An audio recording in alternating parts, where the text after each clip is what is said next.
trying to make a thumbnail for the post that I made today. Right. And I almost made a mistake and took the number, the guy in your pictures on your profile with the number 20, and that played for Tulane. I almost put that up there. Now, isn't a friend of yours, right? Yeah. And he passed away. Number 20. Yeah, 20. man. So that was Juwan, man. Right. And man, and what happened? He died in a boating accident, like Memorial Day weekend. Which is coming up right now, right? Man.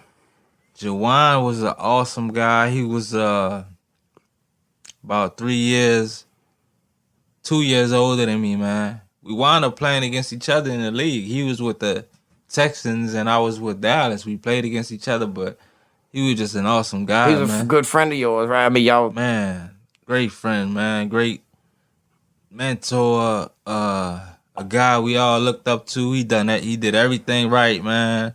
Drafted in the 3rd round to the Cleveland Browns. We lost 2 guys, man, and my homeboy Brandon Spencer, man. He was murdered in New Orleans, man. He played linebacker. He went to St. Aug. Played linebacker at St. Aug. Played linebacker for us at Tulane, but he was murdered over some hating probably stuff. Was he out Saturday night? Probably some. No, he took a girl out to dinner, and they got him. And he brought her home, and her ex was waiting when he dropped her off. And when he dropped her off, the guy shot him 5 times. Jeez. So, Juwan, R.I.P. Juwan Dawson, man. Love you, man. R.I.P. Brandon Spencer. Well, and the reason why I thought it was you for a minute is because I saw you wearing 20 in NFL Europe. Yeah. And then it dawned on me you wore 20 in his honor. Yeah. You know what I'm saying? Yeah. I mean, that makes sense. Yeah. Well, he didn't pass before then. 20. He didn't? I wore 20 in my dad's honor. Oh, okay. My dad wore 20 at St. Bernard. Oh, all right. So that's why you picked that. My dad wore 20 at St. Bernard for football, and my mom wore 20 at AJ in softball. AJ. Yeah, AJ had a softball team. If y'all don't remember, that was an all-girls school back in the day. And they won state a bunch of times. So, that's what the 20 was about. That's what it was in your family. It's just I coincidence, but that 20, I rep that 20. I actually got a replica 20 Juwan Dawson jersey. I need to get a number 5 for Brandon Spencer, man, because that was tragic, man. He died in a boating accident Memorial Day week. Damn. Yeah. And then 3, you chose 3. That was your number. That was my number in high school. Because I idolized Bobby Abab? Hell no. Oh! No. Nah, it was Kevin Faulk, man. At LSU, okay, so yeah. Kevin Faulk wore 3. And I remember he got this haircut, right? Mm-hmm. You know how Tupac says all eyes on me? Mm-hmm. He had all eyes on 3. Cutting the back of his head. So that's I got a hat. With all eyes on 3? All eyes on 3. Damn. Yeah. How much older is Kevin Faulk than us? Kevin Faulk is, he's a good bit old. Kevin Faulk gotta be about, how old are you? I'm 39. I'll be 40 in November. Kevin we Faulk the same gotta age. be about 48. 40, okay, so 47. he played with kids, right? Yeah, he played with Rondell Muley and I forget who the quarterback was then. But that 3 was live though, man. But I was 5 at first, man. I was 5 because Who's 5? Who's 5? No, because of the song. I got 5. But listen, we would go to games, away games, and the girls would be in the stands, right? Mm-hmm. I'm balling. The girls would be in the stands. I got 5. The opposing team, they would be singing it. I got 5. We're on it. So so it gave you. That's how big that song was, bro. That's that song. That's how dumb the teachers were. That song was about weed, and they had no idea. They would play it at the high school. If they knew if they knew what the song was really about, it would have never got to play. We're going to place we ain't ever been before. Nobody's ever experienced. NFL. Right. Now, your senior year, Right. do you start getting calls from agents and like, how does that work? Yeah. Yeah. Do they drop? I mean, you're not supposed to, but it's supposed to be after your season. It's over. Season that they contact you, right? And do you think if you would have took that decision to play defense and focus on that in high school and not so much running back, really focus on that one position, your career would be different? Yeah, I may have been one of the best DBs, smaller DBs in the game, because once I learned it, it came to me, man, so natural. Like when I got to you Dallas, felt comfortable, right? Yeah, when I got to Dallas, they couldn't believe that I had never played that's why I learned the game. Coach Mike Zimmer is an awesome DB coach. He's the head coach. That's fire, yeah. He's the head coach for the Vikings. Right. Yeah, yeah. We got to see him a couple times. Look, he taught me the game. Nat, anything I could do different, I would have went to Clemson, man. I would have went to Clemson. And I would have been lining up against those fast receivers at Florida State. It would have changed the game for me, man. What you majored in college? I majored in infotech. And what is information technology? What is that? Programming. Oh, just computer. Yeah, it was a computer programming. Yeah, that's you. My nephew called him. Oh. Yeah. So so you got a degree in that, or did you had to take a few more years after? So this is another situation where I didn't know better. Right. This is what happened, right? Me and one of my best friends, he and I, man, we killed the game. My senior year, he was a junior, Higgnz FB Page, right? So he actually left early. So what I decided to do was, I only had one semester left to graduate, a few hours. But he was like, man, I'm leaving early, man. I'm projected to get drafted early. And they telling me I'm projected to get drafted in the late rounds. So I'm like, man, I'm not going back for this last semester, which was stupid. I'm going to train. So he went and trained in California, and I went and trained in Dallas. So we forgo our last right. So you one semester away from a degree. One semester away, man. And I'm gonna go finish it, man. I'm definitely gonna go finish it, man, because my family, everybody in my family graduates from college. Got a degree. Like it's a tradition. That's awesome. I wish I could say the same thing. Like everybody, my sisters have 4 or 5 degrees. Gee. My nephew's about to graduate from Loyola and go to law school. So my mom has 2 degrees. My dad went to Southern. Everybody went to college and graduated. So, but I didn't know. And my mom didn't know. We didn't know. I needed somebody around me to tell me. To tell you better finish that. You better get your ass in brother. there. Right. Nah, man. You can train and go to and finish school. You don't need to. But I dropped everything. I signed with an agent, and I just trained. I didn't go to school the last semester. Right. Like I just people don't. This is people don't even know that.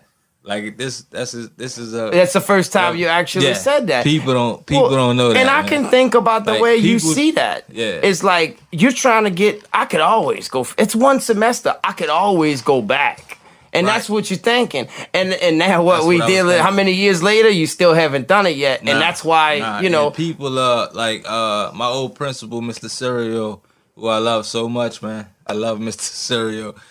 When we were at the Hall of Fame banquet, he was like, man, you gotta go finish school, man. You should. Especially at this point, you should finish it. Yeah. it's 6 months of your life that you That's got all. left, you know? That's all. It might be a little rough. You got to remember a lot of stuff you forgot. They may you know? have added a few courses on because it's been so long, but it won't be more than a year to have my bachelor's. Yeah, and that's good. We just didn't. And I may have I may have deceived my mom a little bit. She may haven't known what I was really doing. Yeah. But I left school, man. What made me ask that is I watched Arian Foster, because he's kind of bitter about his college experience because he wanted to get a degree in astrology or astronomy, one of the two, and he was always told he couldn't go to class. You know, like he had class at a certain time and he couldn't go to that class because he had to be on the football field. Like they would never. Let me tell you about Tulane. Tulane that ain't no easy shit. We already know the academic. That's an academic strong school. So Tulane. Listen, so we would have. I tried not to schedule early classes, man. I didn't want to get up at 8 in the morning, but I had to. So you would have a class at 8, 10, and 11, right? Then you would have practice. Then at Tulane, we had classes after practice. In the evening? Like at night classes? At night. So all day you got 3 classes before practice. Then you go to practice. Then you got a class out, and those night classes were like 3 hours, man. So it like when you do your homework. I mean, that's when you try to get a girl to do it or something. No, scratch that. I didn't say that. I didn't say that. But honestly, you gotta sleep sometimes. It's tough, man. Right? You gotta sleep. It's tough. Then we gotta walk past the boot going to class when they got 50-cent pictures. So man, I'm gonna stop. You had to take your picture? We gonna stop in a boot. No, 50-cent beer pictures. Oh, pictures. That kind of picture. So sometimes we didn't. And my girl, she on here right now, Angela, man.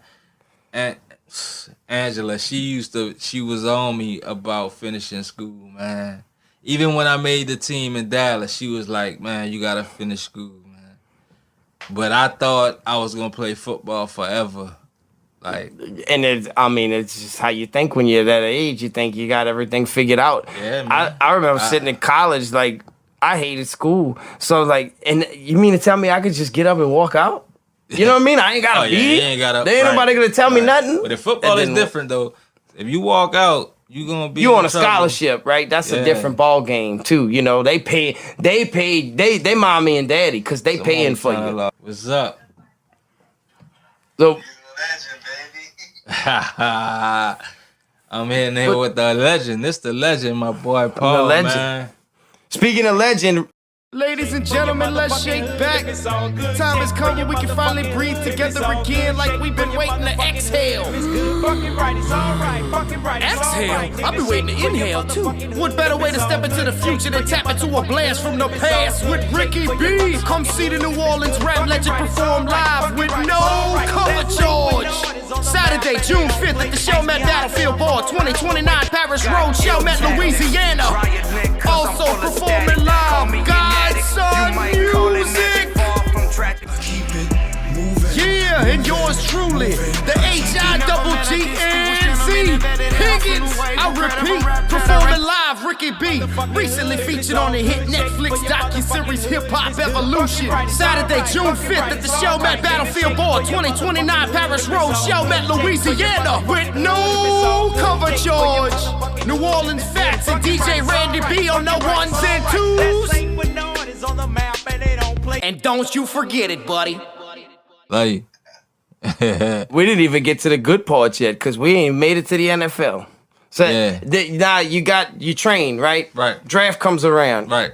You didn't get drafted, or did you get drafted? No, I didn't. I was just so disappointed, man, because I was projected to go in like the 4th or 5th round.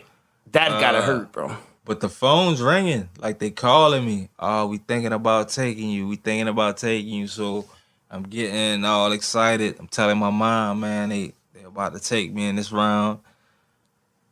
The 4th round's passed, they don't take me. I'm getting calls. Baltimore was on me hot. Like they kept calling, man. Look, we making this move, we doing this, we gonna get you in this round. They don't take me, right? So the draft is over. I'm like, what yeah, right. What just happened? Right. Like I didn't go to my last. You didn't sleep good that school. night. I could just imagine you didn't sleep good that night. No. But the next day, man, I got the call from I forget the GM's name. He's still the same GM.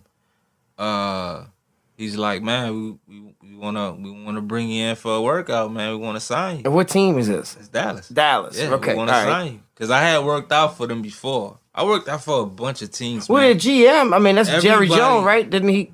Well, no, it was maybe one of his sons and nephews or something. It wasn't Jerry Jones, but I worked out for a gang of teams, man. Like everybody wanted to see me run. Like there you go. What's your 40 time? What was your 40 time? I wanted to ask you this. I want to know. What's your my official 40 time was 4.41, but I ran unofficially. I ran like a 4.27. right, your best time that you ran when you was training for it, right, was 4.27. Yeah. So you was hurt when you that 4.41. That shit ate you up. It hurt, but it was still good because I mean 4.4. That's Fuck, you fast. ran a 4.41. That's fast, bro. Yeah, that's fast. That's fast. I'm trying to keep up with Rich Eisen. It's me, or I'm trying to get me a 6'6". What's up, Bubba? Yo, you see that shit? Yeah. Every year he runs runs the 40. Yeah, and he's terrible every year. yeah. I love Rich Eisen, though, man. Shout out to Rich You ever Eisen. met him? No. No. I didn't met him. But- I didn't even get a combine invite, which I thought I was. Oh, so when you ran the 4, where did you? At Tulane's Pro Day. Oh, okay. All right. Yeah. So right. Yeah.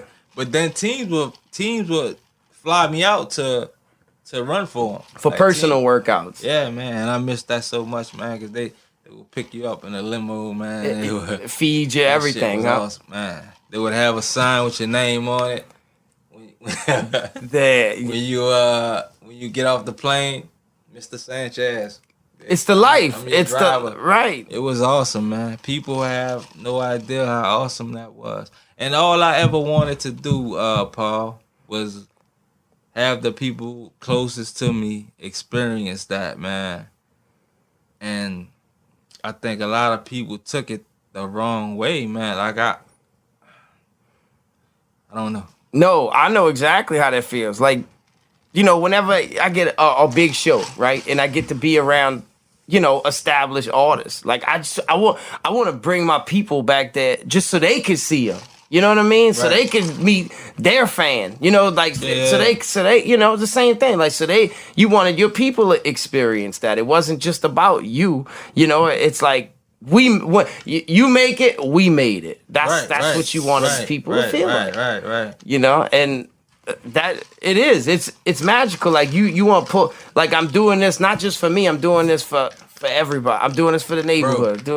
I would have when I made the team, I was when I got my first check, like I couldn't believe it. Like I looked at it, I'm like, what the?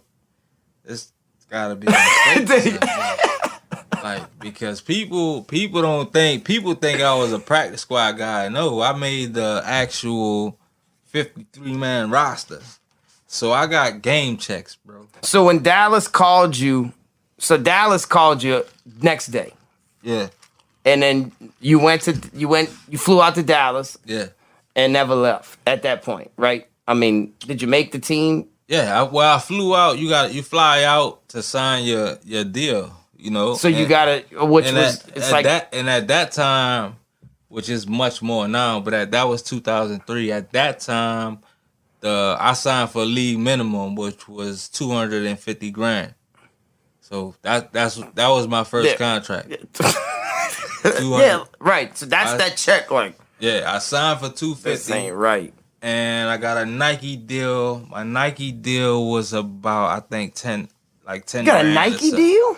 Yeah, every so what player comes with that? You can get anything you want Nike. Oh, so it's just free Nike. Like, there's no money. You're not like a spot. Like, you don't get paid. And Nike don't cut your checks. Well, they cut LeBron a check. Well, yeah, those but type of people, right. Superstars. Like I was a minimum guy, so you just anything Nike, 10 grand. Anything. All your equipment. Anything you want. Like they give you a book. You get anything you want. Like I would get my girl these. You get not even for you. You buy your girl like so everything Nike free. You just buy free up to 10. Yeah. Damn. Yeah. It was the life. Bro. It didn't even have to be for football. Like you could have bought Jordans. You know what I'm saying? Like you get the new Jordan, whatever. You can buy like back then we used to wear these. They starting to wear them now. They call them joggers now, but we used to wear the sweats with the hoodies and the I know Nike what you're talking about. But yeah, I would get cleats. I had just my kid was just conceived, so they had Nike strollers, and I was doing all type of. That's wild, bro. I got my first check. You know what the first thing I did? What? Just what you guess. did? Well, $250,000. Is this the $250,000 check? They right? don't give you the full check. That's what I signed for. So over the course of the year. So what was the first check? With you can't forget. What was the envelope when you open it up? What you got? I mean, I don't know if I should. Yeah, fuck it. Yeah, what's it? I was making 15 grand every Tuesday. Like real. That's crazy. Yeah.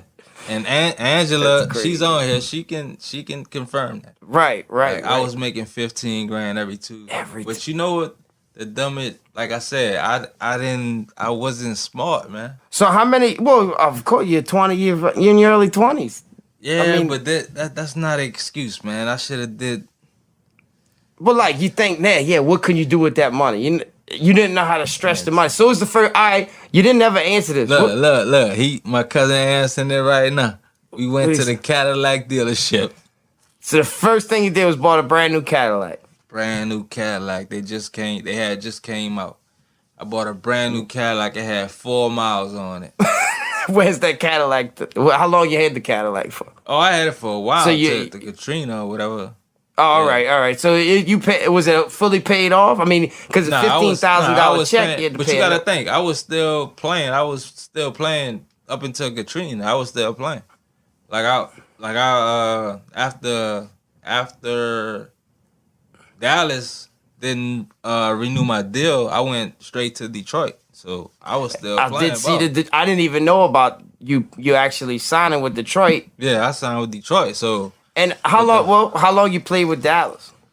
2 years. So you was on the Dallas. I didn't even know you was on the Dallas roster 2 years. Yeah. So the first year I was on the active roster, right? The second year I was back and forth off the practice squad and stuff. Active roster. Here's a question. Yeah. Who was the toughest wide receiver you ever seen? Who's the best wide receiver you ever seen? Bro, rest in peace to him. Terry Glenn from Ohio State. Man, he was a beast, man. And Joey Galloway, all of those guys. So, you had the you lined up front, face to face. That's how I made the team. Because I stood face to face with those guys, man. And you had you had the guard. And I held my own. Yeah. On Sundays, that was the tough. Who's the toughest receiver you ever had to actually? I mean, it was easy because the best receivers were the guys that I practice against every day. Like, so on Sunday, yeah. On Sunday, it was. I mean, it was. Shit. Now, from a DB, I hear about this. Like, outside of just knowing the playbook, you actually have to study your receiver. Whoever you're gonna match up against, you gotta study them. You gotta know that guy, man. Right, you gotta know him. It's almost like a fight. With wide receiver and DB, it's like a prize fight every week. Like you gotta actually study know everything about that guy, man. With his what makes him hot, what makes him flop. Yeah, and everybody's different, right? I mean, everybody's different, man. But you meet a lot. See, a lot of people don't understand. Like, football is really like a 9 to 5, man. Like you at the facility from 6 a.m. till 5. Like, it's really like a job. So they would give you, Sanchez, this is your guy this week, so we need you to study all his tendencies and see what he does. But it's really like a 9 to 5. Dang. Like Well, I hear it. I mean, I'm an NFL fan, so like I watch NFL Network. You hear the stories, and you hear about the guys who made it the longest. How I show up at the facility, I think I got him beat today. He's already he's already in there. He's the first guy to leave. Your first guy there, the last one to leave. That Tell you a funny story about when I was in Dallas, right? I'm a rookie, right? So. We all shower together. We all men. Right. After practice, right? I'm going to take a shower. I'm in a stall, right? This big ass guy, Larry Allen. I'm in the shower. Right. He come right behind me. hey, rookie, this my shower. You gotta get out of. Damn. Get out of. That's my spot. You're right. Out of my shower. And matter of fact, tomorrow you better have my donuts. He's hazing you in a sense, bro. Basically, but it was all love, man. Right. It was all love, and that was his shower. So I got out. Everybody knew that Larry shower, right? Yeah, everybody knew. And he's a Hall of Famer. Yeah, you gotta respect that, bro. Man. But it was a lot of fun, man. People, but the thing I hate about, what everybody remembers about my whole career? All the good I done? What? I dropped the interception. That's all people talk about. Then right. 20 years later, I dropped the interception against the Pittsburgh Steelers. And people will see me to this day and be like, man, if you want to drop that interception, Is that the one that the picture in the end zone that online? You the Lions? Were you with the Lions at the time? I was with Dallas. I actually have the clip of it. I'll show you. Yeah, I'd love to see it. Yeah. So what was it a bit? I mean, obviously it must have been a big game for you just to drop that. Hey, it was a preseason game. Oh, that was. Is that what got you cut? Is that what got you cut or something? No, I made the team that year. So why people remember that so much? Because people hate, man. People hate, right? And people just wanna. It's almost like it's just some hate shit, man. Well, people just wanna point your negatives out, man. Yep. They don't see the fact that, oh man, this kid from Violet is playing for the Dallas Cowboys, playing against the Pittsburgh Steelers. They don't see that, and they didn't watch the game because I had an awesome game up until that point. Up until that point, right? You know what I'm saying? But everybody I run across till this day still remembers that drop. That's all they remember the drop. That's what, and they always talk about it, like everybody. So I posted it on social media just to be like, all right, y'all want to see the drop? Here's the drop. So y'all can stop talking about it. Well, and one thing about football, in sports in general, this is life in general. You have to kind of have some kind of, you got to be able to leave that behind you. You know what I mean? It's a mistake. You can't, if you dwell on the mistake, you're never going to get, you know what I mean? Like, you're never going to get past it. It's just like a quarterback. He threw an interception. He can't dwell on that interception, right? If he dwells on an interception, he's going to throw another one. You know what I'm saying? I mean, and then I look at this too. It's a job. Haters, Joe. Like people, or just on an everyday job. Nobody ever tells you, hey, bro, you did an awesome job today at work. Nah. They always, they'll never tell you about the job that you're doing when you're doing a good job. It's that one fuck up that they hang over your head and never let it go. You know what I'm saying? And they haven't let that go until this day. Until this day. People still trip you for it. People still, they don't get the fact that a kid from Nero, Violet, Louisiana, small kid against the odds, made the NFL. Right. And they don't see that. They don't build on that. They don't even like. All they see is that the thing that they always talk about is he dropped the interception. And we'll put this in the percent. The average NFL career is 3 years. 3 years. You made it more. You made it past the 3, correct? Am I right? You made it past the 3, right? Yeah, So because after that I went to Canada and played. 2 years. I played in every league. I didn't know you played in Canada. Though. I didn't know played you for Toronto with Ricky Williams. I played for Toronto. Oh, no shit. No shit. I played Arena League. Man. I did see that. You played for the Storm, right? Yeah, That's the Storm. I played right? a lot of professional football, man. How fast was the AFL? Like the AFL. You hear about how quick it is. Easy. The AFL was quick, man. Because the field is only 50 yards, you know what I mean? Right. It's the windows a lot smaller. Yeah, and it was tough, man. You had to be tough to play in the AFL. And even in Canada, the field is longer. It's wider and long. It's 125 by what? I don't remember Even the end zone is like 15 yards deep, right? It's 50. And I play DB, right? So all of the receivers can go in motion. Like everybody, they can just get a running start at. Like I played a lot of good football. Yeah, they can like start right. They run this motion and they can kind of like win. Yeah. And the AFL picked that up too. They can motion the same way, right? One guy in the AFL can do that, but everybody in Canada can. They can round up 4 receivers and they can just motion all around.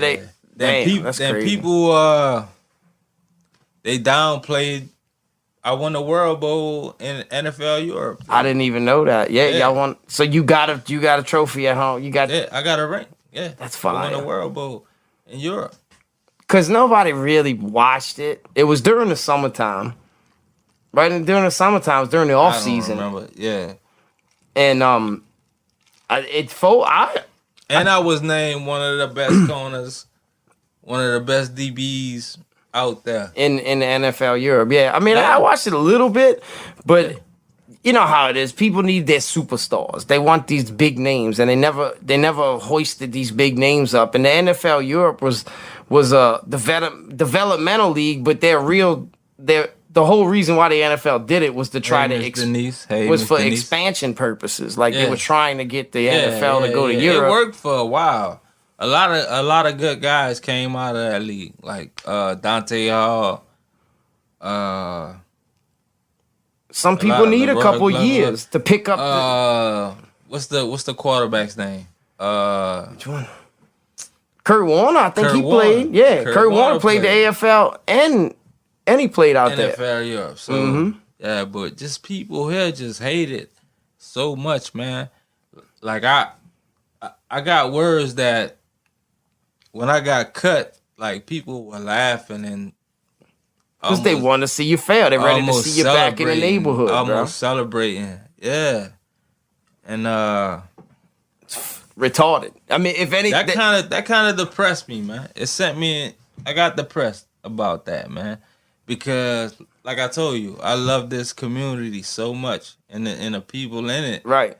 And for them to treat me like that, I was like, what the. I'm trying to put y'all on my back. Right. It's like what I did you. I didn't do you anything. Nah, I didn't do you anything, man. And what it is when they see you shining, oh, that's my peoples. That's my boy. That's my people. We come up, we did this. You know, they're gonna put you on a pedestal. And then as soon as you ain't on that pedestal no more, yeah. My mom always told me though, man. She always told me. She was always my mom, my 2 sisters. They had my back, but the community didn't, so to speak. It's people like and it's just people that are. Anybody who does that to me, it's like you bitter. That you got issues you got to deal with. You know, for people people who act like that, like you got issues you had to deal with personally before you come judge me. You know what I'm saying? What did you do? Go look at yourself in the mirror and see what you did. And we could talk, and then we could sit at the table and we could talk about your attributes and we could talk about mine. And then, and see where we stand at this point. They judge me to this day, man. You're gonna, you're right? They judge me to this day, man. And I still love Violet. I still love. You can't. I mean, the community. You know what I mean? I think there's, for everybody who judges you, there's 10 people who love, who show you love. So, I mean, everybody I know that knows you never says anything bad to me. Like people that always say, I always put you in high regards, bro. Always put you in a high respect. I appreciate that. When you left the Dallas. Mm-hmm. The Lions picked you up, correct? They sent you to NFL Europe. Yeah. Did you play any active time in Detroit? Yeah. Like I played. Yeah, I had my best preseason was in Detroit. I was better. I'm gonna say this. They drafted a couple guys, man. I was better than both of these guys. They drafted Rob Babers. I was way better than him. They drafted this guy from Stanford. I was way better than him. The GM, right? Matt Millen. I remember him. Matt Millen, right? He was high on me, right? But I was in the locker room, right? Just playing cards with Dre Bly. You know who Dre Bly is? Yeah. Me and Dre Bly playing cards, right? And he didn't like that. He was like, "Oh man, this guy think he's made it already. He should be in his playbook. He's playing cards with Dre." So that's it. That's all it takes in the set. Once they put that, man, that shit is so political, man. Like it's so. And another thing is like he drafted them guys. Mm-hmm. You know what I'm saying? So his job's on the line. If those guys don't cut out, then his job's fucked. So yeah, he's looking for a reason. He was terrible anyway. Well, yeah, you see what Detroit was. Yeah, come on. Yeah, that's got to be depressing. How does that feel to be in a locker room that just like they just fucking suck? You know what I mean? Because we had fun though, man. Those guys. And I'm not taking anything away from the players, but to just to work every week to week, and then it just can't figure it out. Like it's just a bunch of little things that you do wrong. It's not. You know what I'm saying? It's a play here. It's a play there. Like how do we get those back? You know what did we do to fix that? And then it just never turns around. You know. Right. I mean, Detroit's been a faltered franchise ever since Barry Sanders walked out the door. They've never been able to capitalize off of that. Even having Matt Stafford, I mean, who's an elite quarterback. Yeah, he's a top-tier quarterback. He's going on. Where is it? Oh, yeah, he went to the Rams, right? Yeah. They trade. Didn't they make a trade? I don't know, but he's going to do better. Oh, yeah. Yeah, big thing. And he's an LA guy. He's home. Yeah, that's going to do much better. That's going to be big for them. He's going to do way better. No, the arena, how many years? The arena was the last football you ever played was Arena League, or was it Canadian football? Canadian. So you went to Arena. You did a year or what? How long? I did 2 years in Arena. How much they make a year doing that? When I played, they paid us some money, man. We were making like $3,000 a game. Yeah. Yeah, that's good money week to week. I mean it's not NFL money. No, but it's a good living. Yeah, we were making like $3,000. Especially at that time. I mean, $3,000 a week in 2003, 2004. That was 2006. 2006. 7, yeah. So your last year was 2006, 2007. My last year was 2007. Yeah. And you came home 08? 08. I tried to play more, but it was just over, man. And then your body's gonna slow down too. I mean, for the time catching up. Yeah. They ran me a couple 40s and it wasn't what it used to be. Right. But man, I had a good career, man. I had a really good career. I wouldn't take nothing back. Except the only thing is the decisions with the money. It's that's gotta money, be the. And I would have went to Clemson.